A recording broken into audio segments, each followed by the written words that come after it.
ಇಂದೇ ಡೌನ್ಲೋಡ್ ಮಾಡಿ ಮತ್ತು ನಿಮ್ಮ ನೆಚ್ಚಿನ ಶೋಗಳನ್ನು ಆನಂದಿಸಿ. ಅಣ್ಣ ಅಣ್ಣ ಅಣ್ಣ ಒಂದು ಹೆಲ್ಪ್ ಮಾಡ್ತೀಯಾ? ಏನಿವತ್ತು ಅಣ್ಣ ಅಂತ ಕರಿತಿದ್ಯಾ? ಓ, ಆ ಭಿಕಾರಿ ಇಲ್ಲ ಅಂತ ನಾನೆನ್ಪನ್ನ? ಅಣ್ಣ ಪ್ಲೀಸ್, ನನಗೆ ನೀವಿಬ್ರು ಒಂದೇ. ನೀನು ಅವನಿಗೆ ಸುಮ್ಮನೆ ಬೈಬೇಡ. ನನ್ಗೊಂದು ಹೆಲ್ಪ್ ಮಾಡ್ತೀಯಾ? ಏನು? ನನ್ನ ಫ್ರೆಂಡ್ ಮನೇಲಿ ಇವತ್ತು ಸ್ಲೀಪ್ ಓವರ್ ಇದೆ. ನನಗೂ ಮೈಂಡ್ ಫ್ರೀ ಆಗಿರಬೇಕು. ಸೊ ಪ್ಲೀಸ್ ನನ್ನ ಡ್ರಾಪ್ ಮಾಡ್ತೀಯಾ? ಏಯ್, ನಿನ್ನ ಕಣ್ಣಿಗೆ ಹೇಗೆ ಕಾಣ್ತಾ ಇದ್ದೀನಿ? ನಾನೇ ನಿಮ್ಮ ಮನೆ ಡ್ರೈವರಾ? ಸ್ಲೀಪ್ ಓವರ್ ಅಂತೆ, ಡ್ರಾಪ್ ಮಾಡ್ಬೇಕಂತೆ. ಸುಮ್ಮನೆ ಹೋಗ್. ನಾನು ನನ್ನ ಫ್ರೆಂಡ್ನ ಮೀಟ್ ಮಾಡ್ತೀನಿ ಅಂದರೆ ನೀನು ಯಾಕೆ ಇಷ್ಟೊಂದು ಕೋಪ ಮಾಡ್ಕೋತಿದ್ಯಾ? ನೋಡ್ರದು, ನನ್ನ ಪಿತ್ತ ನೆತ್ತಿಗಿರೋಕ್ಕಿಂತ ಮುಂಚೆ ಇರಿಟೇಟ್ ಮಾಡ್ತೀರ, ಹೋಗಿ ಮಲ್ಕೊ. ಆಯ್ತು ಬಿಡಪ್ಪ, ದೊಡ್ಡ ಮನುಷ್ಯ. ಅಣ್ಣ ಅಂತ ನಿನ್ನ ಹತ್ರ ಹೋಗಿ ಹೋಗಿ ಹೆಲ್ಪ್ ಕೇಳಕ್ ಬರ್ತೀನಲ್ಲ.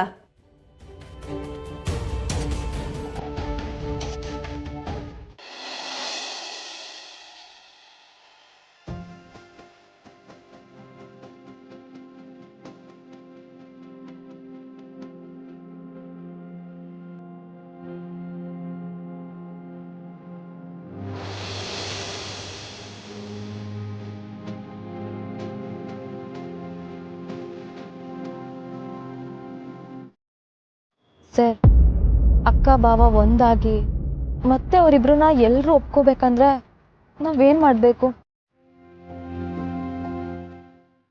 ಅವ್ರನ್ನ ಒಂದ್ ಮಾಡಬೇಕು ಅಂತ ಯೋಚನೆ ಮಾಡ್ದಾಗ್ಲೆಲ್ಲ ಏನೋ ದೊಡ್ಡ ಅನಾಹುತ ಆಗುತ್ತೆ ಅಂತ ಭಯ ಆಗ್ತಿದೆ. ನೇರವಾಗಿ ಹೇಳಿದ್ರೆ ಅದನ್ನ ತಡ್ಕೊಳ್ಳೋ ಶಕ್ತಿ ಅಜ್ಜಿಗಿಲ್ಲ. ಹೇಳ್ದೆ ಮುಚ್ಚಿಟ್ರೆ ಯಾವತ್ತೋ ಒಂದಿನ ಹೊರಗೆ ಬಂದ್ರೆ ಅದು ತುಂಬಾ ಕೆಡ್ದಾಗ ಕಾಣಿಸುತ್ತೆ ಸರ್. ಸತ್ಯನ ಮುಚ್ಚಿಟ್ಟು ಸುಳ್ಳಿನ ಗೋಡೆ ಕಟ್ಟಿದೀವಿ ಅಂತ ಹೇಳಿದ್ರಲ್ಲ ಸರ್, ಅದರಿಂದ ಹೇಗೆ ಆಚೆ ಬರೋದು? ಆಗಿದಾಗ್ಲಿ ಅಂತ ನಾನೇ ಹೋಗಿ ಹೇಳ್ಬಿಡ್ಲಾ?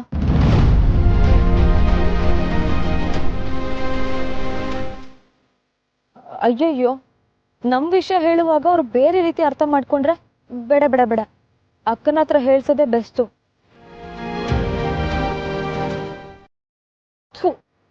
ನಾನೊಬ್ಳು ಪೆದ್ದಿ. ನಮ್ಮ ವಿಷಯನ ಅವಳು ಫಸ್ಟ್ ಹೇಗೆ ಹೇಳ್ತಾಳೆ? ಅವಳು ಹೊಟ್ಟೆಲಿ ಮಗು ಇರೋ ವಿಚಾರನ ಫಸ್ಟ್ ಹೇಳಿದ್ರೆ ಛೇ, ಅದು ಕಷ್ಟನೇ ಅಲ್ವಾ? ಅವಳಾದ್ರೂ ಏನ್ ಮಾಡ್ತಾಳೆ? ಶೋ, ನನಗೇನಾಗಿದೆ? ತಲೆ ಬುಡ ಇಲ್ದೆ ಏನೇನೋ ಮಾತಾಡ್ತಿದ್ದೀನಿ. ಸರ್, ನೀವಾದ್ರೂ ಏನಾದ್ರೂ ಐಡಿಯಾ ಕೊಡಿ. ಯಾಕೆ ಸುಮ್ಮನೆ ಇದ್ದೀರಾ? ಯಾಕೆ ಸರ್ ಏನು ಮಾತಾಡ್ತಿಲ್ಲ? ಆಚೆಗ ಪಿಕ್ನಿಕಾ?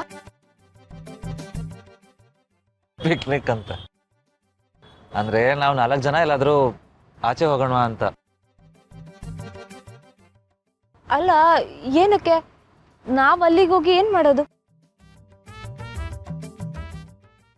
ನಿತ್ಯ ಮತ್ತೆ ತೇಜಸ್ ಮದುವೆ ಮಾಡ್ಸೋದಕ್ಕೆ.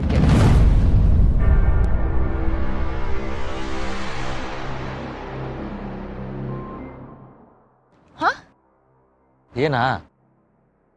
ಅವರಿಬ್ರು ಒಬ್ಬರನ್ನೊಬ್ರು ಪ್ರೀತಿಸ್ತಿದ್ದಾರೆ. ಇಷ್ಟು ದಿನ ಯಾರೋ ಮಾಡಿದ ತಪ್ಪಿಗೆ ಇದೆಲ್ಲ ಆಯ್ತು.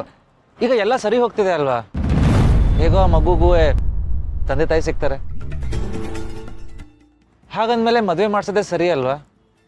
ಎಲ್ಲ ಯೋಚನೆ ಮಾಡ್ತಿದ್ರೆ ಇದೇ ಸರಿ ಅನ್ಸುತ್ತೆ. ನಾವ್ ಹೀಗೆಲ್ಲ ಮಾಡ್ತಿರೋದು ಅಜ್ಜಿಗೆ ಏನಾದ್ರು ಗೊತ್ತಾದ್ರೆ ಇನ್ನೂ ದೊಡ್ಡ ಎಡವಟ್ಟಾಗುತ್ತಂತ ಭಯ ಆಗ್ತಿದೆ ಸರ್. ನಾವು ಇದಕ್ಕೇನಾದ್ರೂ ಪ್ಲಾನ್ ಮಾಡಬೇಕು. ಅವರಿಬ್ಬರನ್ನು ಮನೆಯವ್ರ ಹತ್ರ ಮಾತಾಡ್ಸೋಣ. ಅವರಿಬ್ರು ಜೊತೆಲಿದ್ರೆ ಖುಷಿಯಾಗಿರ್ತಾರೆ ಅಂತ ಅರ್ಥ ಮಾಡ್ಸೋಣ. ಹಾಗೆಲ್ಲ ಒಪ್ಕೋತಾರೆ. ನಿಧಿ, ನನ್ನ ನಂಬಿ, ನಾವು ಹೀಗೆ ಮಾಡಿದ್ರೆ ಎಲ್ಲ ಸುಲಭದಲ್ಲಿ ಸರಿ ಹೋಗುತ್ತೆ. ನಾವು ನಮ್ಮೇಲೆ ನಂಬಿಕೆ ಇಟ್ಕೋಬೇಕಷ್ಟೆ.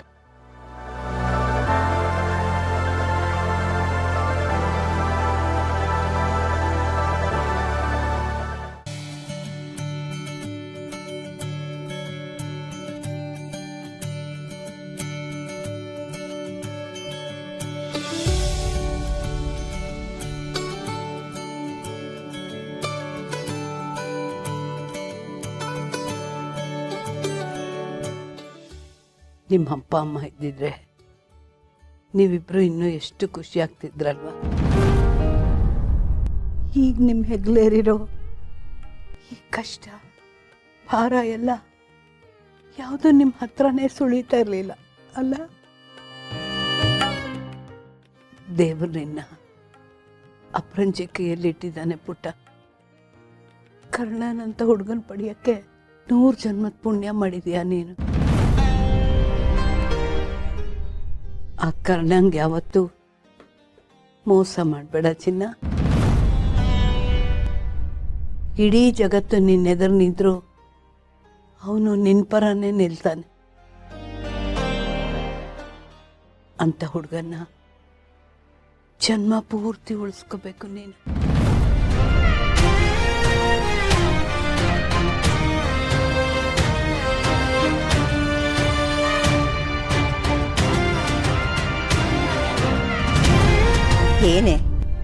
ಏನ್ ಮಾತಾಡ್ತಾ ಇದೀಯ ನೀನು?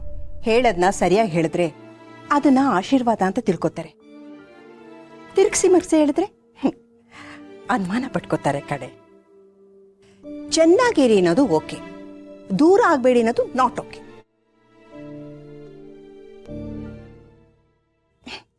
ಎಲ್ಲ ಚೆನ್ನಾಗಿದೆ, ಬಿ ಪಾಸಿಟಿವ್. ಏನು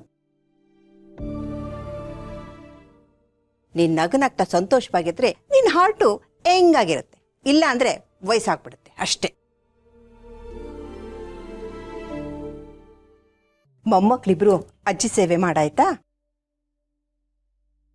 ನಿಮ್ಮಜ್ಜಿ ಹೀಗೆ ಮಾತಾಡಿದಾಗ ಈ ಸೇವೆ ಜೊತೆಗೆ ಬಿಸಿ ಬಿಸಿ ಕಜಾಯಿ ಸೇವೆ ಮಾಡಬೇಕು, ಆಗ್ಲೇ ಮಾತು ಕೇಳೋದು. ಇಲ್ಲ ಅಂದ್ರೆ ಅಟಮಾರಿ ಮಾತು ಕೇಳಲ್ಲ. ಹೌದೌದು, ನಾವು ಅವಾಗವಾಗ ಮಂಗಳಾರತಿ ಸೇವೆನ ಮಾಡ್ತಾ ಇರ್ತೀವಿ. ಅದಕ್ಕೂ ಬಗ್ಲಿಲ್ಲ ಅಂದ್ರೆ ನಮ್ಮ ಹತ್ರ ಸೇವೆದು ದೊಡ್ಡ ಲಿಸ್ಟೇ ಇದೆ. Good good good. ಮೊಮ್ಮಕ್ಳಂದ್ರೆ ಹೀಗಿರ್ಬೇಕು. ಸರಿ, ನೀವಿಬ್ರು ಮನೆಗೆ ಹೊರಡಿ. ನನ್ನ ಫ್ರೆಂಡ್ನ ನಾನು ನೋಡ್ಕೋತೀನಿ. ಪರವಾಗಿಲ್ಲ, ನಾವೇ ಇರ್ತೀವಿ. ಹೌದಜ್ಜಿ, ನೀವು ಹೊರಡಿ, ನಾವಿಲ್ಲೇ ಇರ್ತೀವಿ. ಹೋಗಲ್ವಾ? ಹಾಗಾದ್ರೆ ನೀವು ನನ್ನ ಮಾತು ಕೇಳಲ್ಲ. ನೀವಿಬ್ರು ನನ್ನ ಮಾತನ್ನ ಕೇಳಬೇಕು. ನಾನು ದೊಡ್ಡೋಳು, ನೀವಿಬ್ರು ಹೊರಡಿ, ನಾನು ನೋಡ್ಕೋತೀನಿ. ಯಾವ ಸಂಕೋಚನೂ ಬೇಡ. ನಾನು ಹೇಳ್ತೀನ ನೋಡ್ಕೋತೀನಿ. ನೀವಿಬ್ರು ಇಲ್ಲಿಂದ ರೈಟ್ ಕೊಡು, ನಾನು ತಿನ್ನಿಸ್ತೀನಿ. ಬಾ.